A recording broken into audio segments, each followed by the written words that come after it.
Good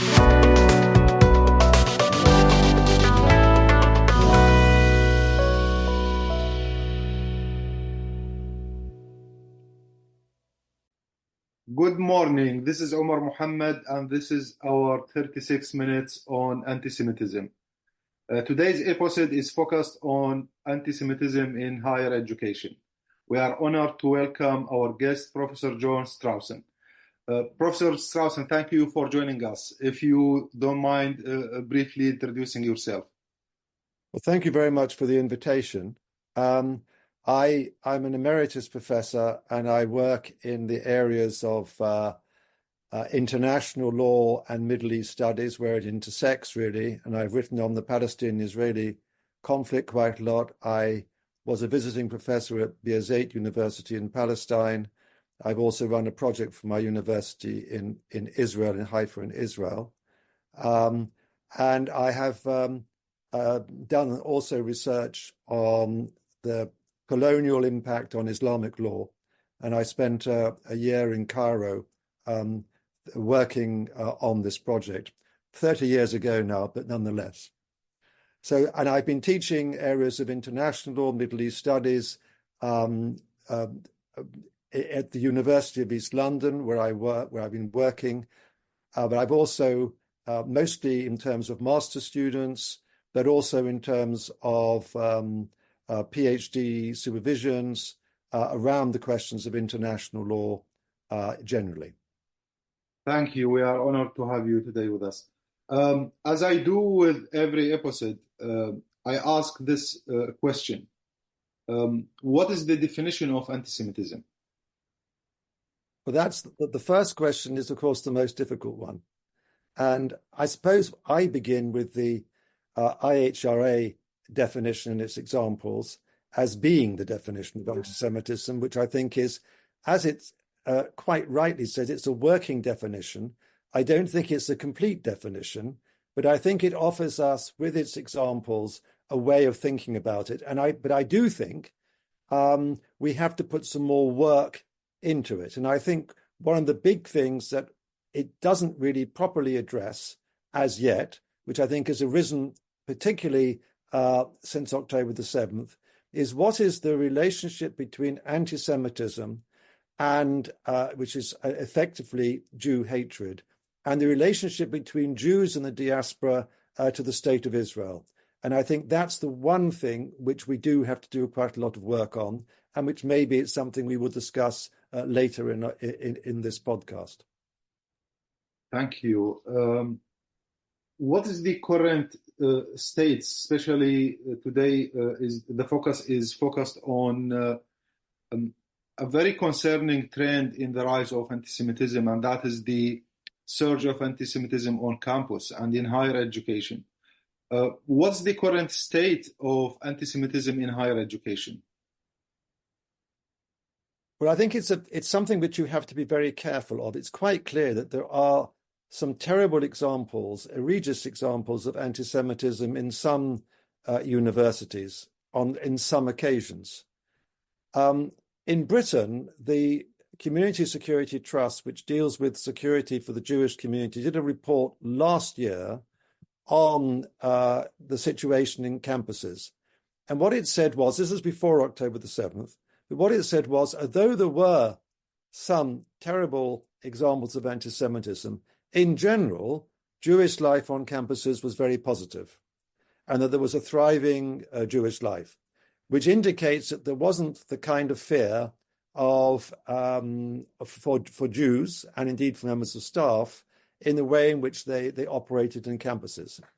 I think the situation has changed, obviously, dramatically since October the 7th, and I think we have seen the rise of something which is, I think, very difficult to deal with, which is an atmosphere that what is taking place in Israel and Palestine, what's happened on October the 7th, what happened in Gaza today, is not a conflict, but must be seen through a particular analysis of colonialism, apartheid, genocide, and therefore anyone who equivocates, whether they're Jewish or not, but this obviously particularly affects Jews, are immediately seen as in some way on the wrong side of history. And so I think within campuses, what's actually taken place is that there is a different atmosphere in which it is sometimes difficult for not only for Jewish students and academics, but also for those who want to have some kind of free speech on what is taking place. So I think this is an issue of academic freedom, in which, strangely, I think that the inability of those who want to talk about the Jewish experience, and I think October the 7th is a very important moment about the Jewish experience, because the kind of pogrom which took place immediately related to many families' experience in the not too distant past of pogroms, for instance, in Eastern Europe, and indeed, of course, also the pogroms which have taken place, particularly during the Second World War in the Middle East, such as in Iraq. So I think that that was something which has not that certainly Jews felt unable to express it, both academically and also, I think, in the ordinary lives in which they've lived. So I think that this question of the relationship between Israel and academics and students in the diaspora is an issue which we need to think about quite carefully. There are reports where many Jewish students or faculty and staff, they are less willing to say they are Jews because of fear. The recent attacks of October 7th have proven to be providing a ground for more surge of anti-Semitism, where we have seen the protests in many countries with anti-Semitic manifestations. But also you mentioned the ongoing situation. But where do we draw the line between what is freedom of speech and hate speech and anti-Semitism? I mean, this seems to be a big question for many people now. When is it anti-Semitism and when is it free speech? It seems that faculty and staff and, as I said, students, according to certain reports, they no longer wish to even discuss anti-Semitism because they are afraid that they might be. Just recently, as I am currently in Paris, a student was denied entry, and she was called, "You are a Zionist, you don't have a place here," after a protest of students occupying the theater. So where do we actually draw the line? Well, of course, this is the critical question. In Britain, we had a cause célèbre, which is the case of Professor David Miller, who is a professor of sociology at Bristol University, who was dismissed and has recently fought an action against his dismissal. Now, this professor basically has a conspiracy theory in which Israel and Zionism, in the way in which you just described it, and for this poor woman, are colonial imperialist actors controlling and manipulating whole sections of the world, the press in particular, and right down to the Union of Jewish Students, the branch in Bristol. They were a part of this tentacles, and he produced in his classes diagrams of the Zionist control of the world, which came down to Bristol University Jewish students who might have or might not have been in his class. Now, he was dismissed, but they said, Bristol University said he was not dismissed for anti-Semitism. And when he fought the case in a tribunal, an employment tribunal, he won the case on the basis that anti-Zionism was a protected belief under the European Convention of Human Rights, which is also part of British law. And in the legal advice that Bristol University were given, they got two they had the same lawyer produced, a KC, a senior lawyer, produced 2 reports. What's quite clear that she argues that anti-Zionism is protected, but never defines what anti-Semitism is, and basically says, well, look, anti-Semitism, there's lots of different definitions of anti-Semitism, and therefore no one agrees on it. She talks about the Jerusalem definition as opposed to the IHRA definition, and therefore there's no real definition, and so never deals with the question that perhaps the argument that Jewish students, who are the end of the tentacle of Israeli control, that might be anti-Semitism, which seems to me, at the point that you raise, does get precisely to that point. Whereas if you're saying that your students, and he called them foreign assets, if your students are foreign assets, it seems to me at that point you have stepped over the mark between an idea of anti-Zionism as being just a political opinion and actually anti-Zionism as being anti-Semitic and discriminatory against Jews. That's indeed the case with many also other reports, is that the criticism of Israel or criticism of Zionism leads eventually to anti-Semitic discourse. But dealing with this, which components of the higher education components are more important in combating anti-Semitism? Who should have the authority and also the administrative legislations to work on combating anti-Semitism? Is it the faculty? Is it the administration? Is it also the students' community? Well, I think the big problem is that universities are very bad on race in the first place. We have in Britain a lot of lip service to multiculturalism, anti-racism, but actually when it comes to it, universities are not the inclusive bodies which they claim to be. You know, we have a timetable in an academic year which entirely resolves around the Western Christian festivals. At the present time, it's Ramadan, for instance. As we know, there are very few concessions are made in universities for instance, students who might be doing assessments during this period, or, for instance, the times of classes in the evening when it's iftar. When Diwali comes around, universities pretend it hasn't happened. They might issue a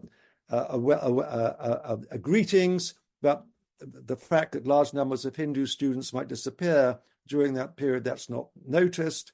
And of course, it's exactly the same for Jews. So I think this is a wider problem which universities have not really dealt with. And I do remember at the academic board of my university saying once, it was an academic, we had it, it was going into the beginning of Rosh Hashanah, Jewish New Year. And I noticed that quite a few more Orthodox Jews than myself had left. And I said to the Vice Chancellor, I said, you know, as an academic, I've always been treated very well in this university. I've had tremendous freedom to do what I want to do. But I've never felt the same as being a Jew. And I'm sure that is true for all ethnic and religious minorities within universities. So I think the first thing is universities need to be more serious, to go beyond lip service about multiculturalism and inclusion and really have a positive approach to the question. And secondly, I think one of the big problems in Britain is that we do not have a legal definition of anti-Semitism. And Jews are defined as an ethnic group as a result of a court case under the Race Relations Act. But Jews, of course, are not counted as an ethnic group. And so there's no statistics on the number of Jews in the country. The census only records an optional question on religion, but not on ethnicity. And so I think that the problem for universities is that the legal framework needs to be more robust in dealing particularly with anti-Semitism.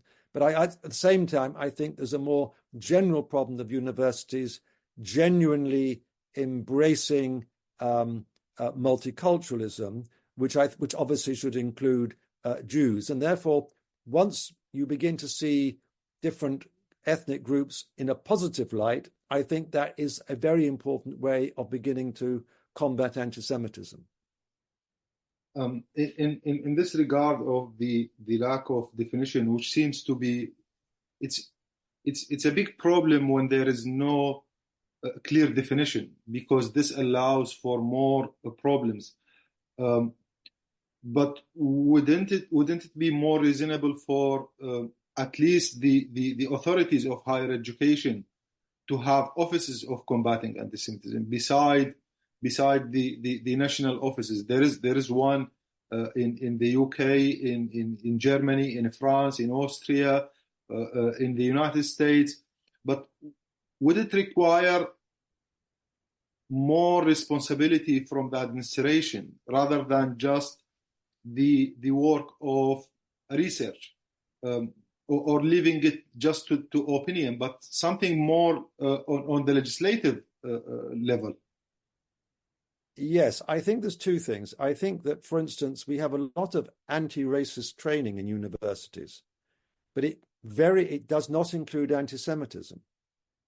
So we have in our university an office which deals with inclusion, which is very good on many questions, but it has no particular program on anti-Semitism. And I think that's true across the board. And I've been on many training sessions in my university on racism, and anti-Semitism has never, ever been raised. So I think that what we actually, and there is a beginning of a turn in Britain to think that is at the government level, to think that is what should begin to happen. The problem is, of course, universities are private institutions.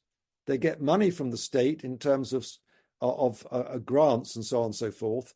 But basically, they're private institutions. And so what we've got to do, it seems to me, is a twofold project. First of all, we need a legislative framework which does, first of all, count Jews as an ethnic group, have a definition of anti-Semitism, and then we also need to insist that universities create within them offices of inclusion, which do actually include not only discussion of racism in general, but also anti-Semitism in particular. I was thinking about, while you were talking, I was thinking about my next question, which is related to, is anti-Semitism on campus a result of ignorance, or it's a purposeful bias? I don't know how to frame this question, since there is no anti-Semitism within the anti-racist incidents, but is it possible that the anti-Semitic incidents on campus as a result of this lack of education and legislations, or it is something that is happening on purpose? Well, I think it's part of a trend within popular culture where people feel things as opposed to know things. And I think that's a real problem. And I noticed on the website of the BDS, the boycott movement, that they actually say at one point that knowing the history, for instance, of the Palestinian-Israeli conflict is not essential to understand justice. And it seems to me that rather sums up one of the problems that we have. And I think you're absolutely right. Now, of course, education in and of itself is never the answer, because it depends what the content of the education is. Now, as I always say to my students, the Nazis were extremely educated, that a high proportion of those involved in the final solution had PhDs. It wasn't that they were uneducated, they were educated in racism. And of course, that's also a problem for us in these old colonial countries, that racism is deeply imprinted into the way in which institutions operate and our societies operate. Assumptions as a consequence of this long history of colonialism. But I think that at the same time, you're absolutely right. And I know I face this as someone who writes in the area of Middle East studies, is that you're constantly trying to deal with what Edward Said called the gravity of history. That, he said that, postmodernism, and he said cults like postmodernism and discourse analysis are very light, that they don't have the gravity of history. And I think that that's something that we do need to engage with. And I think that the lack of historical knowledge on the history of Jews, of the Palestinian-Israeli conflict, is, I find, quite extraordinary. And the lack of even knowledge about, in Britain, of how Britain behaved after the end of the Second World War, for instance, is still not really known. That, a British Labour government, used the Royal Navy to prevent Holocaust survivors from arriving in what was then British Mandate Palestine. And it was the British Labour government which armed the Jordanians and the Iraqis and the Egyptians in order to fight against the creation of the Jewish state. And these things are simply not known. They're not widely known. Of course, they're known, but they're not widely known amongst the popular consciousness. And I had a very interesting interview with a local London paper, and they wrote a little historical introduction in which they said Israel was created by Britain when land was given by the British to the Jews in Palestine to create Israel, which of course is a total historical nonsense. And I did remonstrate, and they did change it a bit. But I realized this was a young journalist in their 20s, and I don't blame her. I just think that there is a terrible lack of historical knowledge. And I think that's something, as part of Said's image of this gravity of history, is something that we do really need to return to. And we need to think about a content of anti-racist education and how to deal with the question of anti-Semitism in that context, by really having the kind of resources that can combat that kind of light-mindedness by this journalist. Thank you. I mean, this problem of the lack of historical knowledge has been a pressing issue for decades, and this type of conspiracies about the creation of Israel, it's also a demonstration of a big problem in the Middle East. We do have a full season focused on anti-Semitism in the Arab and Islamic world. And myself, coming from Iraq, I come from Mosul originally. At certain point, when I started looking at anti-Semitism, you do not just get it from school. You do not just get it from the street. It becomes part of the culture itself, something you grow up with. And when you start thinking about how to combat anti-Semitism, it becomes almost impossible.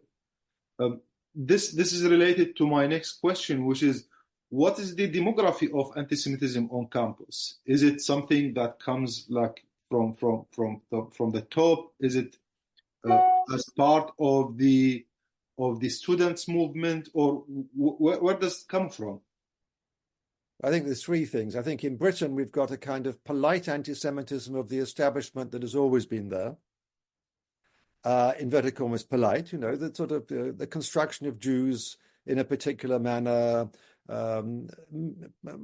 manipulative, interested in money, people who are not necessarily loyal to the country, and so on and so forth. Then you have what has happened since the late 1960s, really, is a kind of left-wing anti-Semitism, which has come as a consequence of Israel being constructed as on the side of imperialism, and therefore those who do not denounce Israel are therefore essentially part of the supporters of imperialism. And that's very much seen on these demonstrations, which we see both in universities and in other parts of on the streets of around these demonstrations on Gaza. So that's the second one. And then we have a right-wing anti-Semitism, which is from fascist movements. And I think on campus, obviously what's mobilizing at the present time is this left-wing form of anti-Semitism, which essentially is inheriting a particular view of the world, which comes from the latter part of the Soviet Union and the Eastern European states, which, as we know, had a series of anti-Semitic campaigns, constructed Zionism as racist, as imperialist. And this has sort of morphed into now a quite popular movement. And I think that what worries me on campuses is that Jews are increasingly asked questions by non-Jews which they should not be asked. It's like, where do you stand on the occupation of Palestine? Where do you stand on the Gaza war? Whereas British non-Jews were not asked those questions about the invasion of Iraq, for example. And I think that, to me, is the big problem. So this left-wing anti-Semitism is what's mobilizing a kind of combination of anti-imperialism, anti-colonialism, is what is mobilizing what is really taking place in campuses. And also, I have to say, it doesn't just affect students in their daily life. It also affects those of us academics working in the area of Middle East studies. With the ongoing conflict now in Gaza, and also the October 7th attacks have led to a surge of anti-Semitism. There seems to be a need for a space of dialogue between Jewish students, Muslim students, and other students from different political streams. How can college campuses initiate such type of dialogue? And is this dialogue going to be fruitful? Does it have this possibility? Well, I think one of the problems is we're living in a very freeball moment, and the kind of case taken by South Africa to the International Court of Justice on the question of genocide in Gaza, in a sense, underlines how difficult it is to have a dialogue, because what activist students who are on the side of, or what they see as the side of Palestine, I'm not really sure it is the side of Palestine in reality. I think it's a sort of an imagined Palestine rather than the real Palestine, which I know. I think that they would say that you cannot have dialogue with people committing genocide. That is the kind of state that we're in, a very horrible binary moment in which you have those people who support genocide and those people who are opposed to genocide. Now, I have spent a lot of my life, not in both in academic life and also in my public activities, in promoting dialogue between Jews and Arabs, for instance. I think that the only way that we can resolve anti-Semitism, but also resolve the Palestinian-Israeli conflict, is by contact at every level. And I think academics and students can play an important role in that, in terms of the kind of work they do, contacts between universities on both sides can actually play an important role in resolving the conflict. However, I absolutely think that at the present time we're in a very difficult situation. So I think universities should do everything possible to create an atmosphere in which those who want dialogue can in fact engage in it without fear. I know full well that one of the problems is that those on the, inverted commas, pro-Palestine side, and I would regard myself, by the way, as pro-Palestinian in the sense I want to see a Palestinian state alongside Israel, but those who see themselves as pro-Palestinian can in fact begin to discuss with those who regard themselves as pro-Israeli. And I think that goes back to what I began with, that I think that what October the 7th has revealed is that we do have to sort out the relationship between Jewish identity in the diaspora and its relationship with Israel, where, of course, nearly 50% of Jews actually live. And of course, many Jews will have, close relations, friends, and so on and so forth, who live in Israel. So I think that is something we have to bear in mind. So I think we have to encourage dialogue, and that's why I also would emphasize the question of freedom of speech. And here I think we have to accept that we're going to sometimes hear things we don't want to hear. But I always think that that's better to hear something that you don't want to hear, as opposed to encouraging people to fight over it. So I think it's a difficult thing to do, but I think that I would like to see in British universities, for instance, tours of Breaking the Silence, for instance, the Israeli organization which talks about soldiers who talk about what happened in the occupation. I would like to see tours of the Bereavement Circle, which bring together Palestinians and Israelis who have lost close relatives who talk to each other. And I think it would be very important to use the resources of the Middle East, where these projects, these NGOs, such as Standing Together, for instance, which is an organization of Palestinians and Israelis trying to sort out how to live together, both in Israel and between Israel and the Palestinian territories, that we need to use those resources in universities to show that actually in the Middle East, on the ground, there are a large number of people who really do want to work together to solve the crisis. And I think it is the Middle East and the people in the Middle East that can teach the people in other parts of the world that actually we need dialogue. Because for them, it's not an abstract question. It's not a question of shouting a slogan and wearing a keffiyeh. For people in the Middle East, it's a question of life or death, and actually being able to live a normal life without fear. And I think that's something which those NGOs in the Middle East perhaps can teach us within the current campuses of where these terrible free ball atmosphere have created an awful binary, as I said, between those people who you can't speak because otherwise you'll be also defending the indefensible, and we have to actually begin to create a different atmosphere. And so I think universities should be really using the resources, particularly from the Palestinian-Israeli conflict. These NGOs, Gibbet Haviva is another one. There are also other political organizations such as Land for All, where Palestinians and Israelis meet, discuss, and try to work out a solution for their future. Thank you, Professor Strawson. In our last minute, beside all the important things you mentioned and what should be done, but what should be done more to make the Jewish students and faculty feel safe again on campus? Well, I think the first thing is that we have to do two very practical things. One is security.